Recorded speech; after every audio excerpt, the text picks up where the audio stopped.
pagi semuanya, perkenalkan nama saya Ingrid Gelsa Crescentia. Saya dari Prodi Pendidikan Guru Sekolah Dasar Angkatan 2025 dengan NIM 250060333. Pada kesempatan ini, saya akan menyampaikan pandangan saya atau argumen saya tentang pembelajaran IPS di sekolah dasar. Yang pertama yaitu, menurut pandangan Anda, bagaimana kondisi pembelajaran IPS di sekolah dasar saat ini? Menurut saya, kondisi pembelajaran IPS di SD saat ini sebenarnya sudah cukup baik. Tapi, masih ada beberapa hal yang perlu diperbaiki. Di satu sisi, kurikulum yang sudah mencoba mengajarkan anak tentang lingkungan sekitar dan negara. Tapi, di sisi lain, sering sekali cara mengajarnya masih terasa kaku dan membosankan. Banyak siswa yang menganggap IPS itu pelajaran yang sulit karena susah menghafal, karena harus menghafal banyak nama, tempat, tanggal, atau peristiwa sejarah. Padahal inti dari IPS itu adalah memahami kehidupan sosial, jadi kondisinya sekarang seperti ini. Materinya penting dan sangat dibutuhkan, tapi cara penyampaiannya kadang masih konvensional, kurang interaktif, dan belum maksimal memanfaatkan teknologi atau contoh-contoh yang benar-benar dekat dengan kehidupan anak sehari-hari. Anak-anak jadi kurang tertarik karena merasa apa yang dipelajari itu jauh dari kenyataan mereka. Yang kedua yaitu, bagaimana pendapat Anda tentang relevansi materi IPS SD dengan kehidupan nyata siswa saat ini? Menurut saya, materi IPS itu sebenarnya sangat relevan dan sangat penting buat kehidupan nyata. Kenapa? Karena IPS mengajarkan anak tentang bagaimana cara hidup bermasyarakat, memahami aturan, menghargai perbedaan, sampai tahu hak dan kewajiban sebagai warga negara. Itu semua adalah hal yang dipakai setiap hari, tapi tantangannya adalah kadang materi yang diajarkan di buku teks itu terasa jadul atau kurang update dengan kondisi zaman sekarang. Misalnya saat ini anak-anak sudah hidup di era digital dan sosial media. Tapi materi tentang interaksi sosial atau hukum kadang masih membahas hal-hal yang terlalu umum. Jadi, relevansinya itu sangat tinggi jika kita bisa menghubungkan, contohnya saat belajar tentang kebutuhan hidup. Kita bisa bahas tentang ekonomi digital atau jual beli online yang sering mereka lihat. Intinya, materi IPS itu pondasi karakter dan pengetahuan sosial anak. Jadi, kalau disampaikan dengan contoh yang kekinian, pasti sangat nyambung dengan kehidupan mereka sekarang. Yang ketiga, menurut Anda, sejauh mana guru SD saat ini mampu mengembangkan pembelajaran IPS yang menarik dan bermakna? Menurut saya, guru-guru SD sekarang sebenarnya sangat mampu dan punya potensi besar untuk membuat pembelajaran IPS jadi menarik dan bermakna. Banyak guru yang sudah kreatif, mau belajar hal baru dan paham karakteristik anak-anak. Namun, kemampuan itu tentu berbeda-beda, tergantung kondisi dan fasilitasnya. Kalau gurunya kreatif, IPS bisa jadi pelajaran yang paling seru. Misalnya dengan metode bermain peran, keluar kelas mengamati lingkungan sekitar, atau menggunakan video dan gambar. Tapi, kalau gurunya hanya terpaku pada buku dan metode ceramah saja, ya pasti jadi membosankan. Jadi, sejauh mana kemampuannya, saya rasa sudah cukup baik. Tapi, masih perlu terus didorong dan diberi pelatihan tentang metode-metode baru. Guru adalah kuncinya. Kalau gurunya semangat dan inovatif, siswa pasti merasa IPS itu pelajaran yang asik dan punya arti, bukan cuma sekedar hafalan. Yang keempat yaitu, Apa pandangan Anda terhadap tantangan pembelajaran IPS SD di era digital saat ini? Tantangan di era digital ini sebenarnya dua sisi mata uang atau sisi positifnya. Tapi ada juga tantangannya. Tantangan yang pertama yaitu utamanya adalah menyeimbangkan antara penggunaan teknologi dengan pemahaman nilai-nilai kemanusiaan di era digital. Anak-anak mudah sekali dapat informasi, tapi juga mudah terpapar berita hoax atau bohong atau hal-hal yang tidak baik. Nah, tugas IPS di sini jadi sangat berat karena harus mengajarkan anak cara menyaring informasi beretika di dunia maya dan tetap punya empati. Kedua, tantangan bagi gurunya adalah harus bisa mengikuti perkembangan teknologi. Guru harus bisa memanfaatkan HP, laptop, atau aplikasi untuk mengajar, supaya tidak kalah dengan game atau media sosial yang biasa dimainkan anak.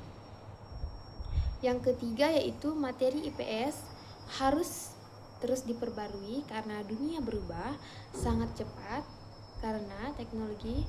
Maka apa yang diajarkan juga harus relevan dengan isu-isu terkini seperti lingkungan hidup, globalisasi, dan budaya digital.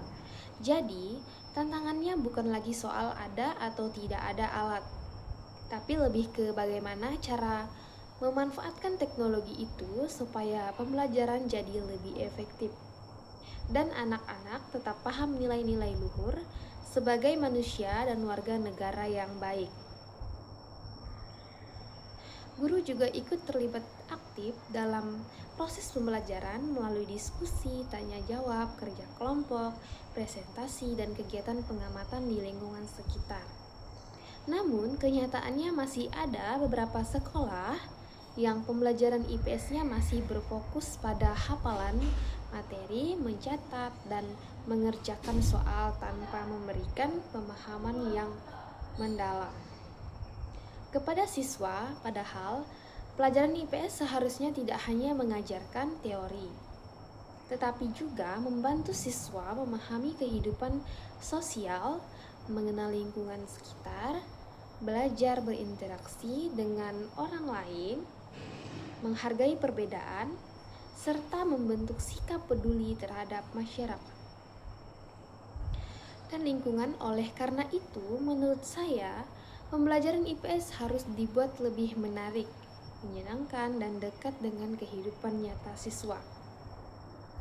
Misalnya dengan membahas kegiatan jual beli di pasar, pentingnya menjaga kebersihan lingkungan, sikap gotong royong di masyarakat, menghargai teman yang berbeda suku dan agama, serta mengenalkan budaya daerah agar siswa merasa bahwa IPS adalah pembelajaran yang sangat bermanfaat dalam kehidupan sehari-hari.